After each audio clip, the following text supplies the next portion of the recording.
செங்கோல் பிடித்து ஆண்ட பரம்பரை என அடித்தொண்டையில் கத்துவார். மறுபக்கம் உள்ளொதுக்கீடு வேண்டும் என அரசின் கால் பிடித்து சுற்றுவார்.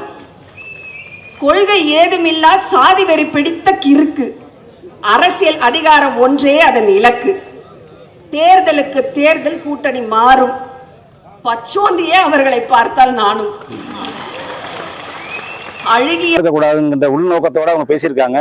உடனடியாக தமிழக காவல்துறை இது போன்ற இரு சமூக மோதலை உருவாக்கும் நபர்கள் மீது தகுந்த நடவடிக்கை எடுக்கணும். ஏதோ கண்துடைப்பவர் வழக்கு போட்டோம் அவங்களை விட்டவங்க இருக்கக்கூடாது. அவங்களுடைய பேஸ்புக் ப்ரொஃபைல் பார்க்கும்போது அவங்க ஒரு லீகல் அட்வைசரா தன்னை ஒரு வழக்கறிஞராக காமிச்சிருக்காங்க. அவங்க யாராக இருக்கட்டும், சமூக மோதலை உருவாக்குற யாரா இருந்தாலும் தமிழக அரசு உடனடியாக அவங்க மீது தகுந்த சட்டம் இயற்றி கைது செய்யணும். அவங்க தமிழக பார் கவுன்சிலில் இருந்து அவங்கள உடனடியாக நீக்கம் செய்யணும். அதனால இன்னைக்கு மயிலாடுதுறை மாவட்ட காவல் கண்காணிப்பாளர் அவர்களை சந்தித்து நாங்கள் புகார் கொடுத்தோம்.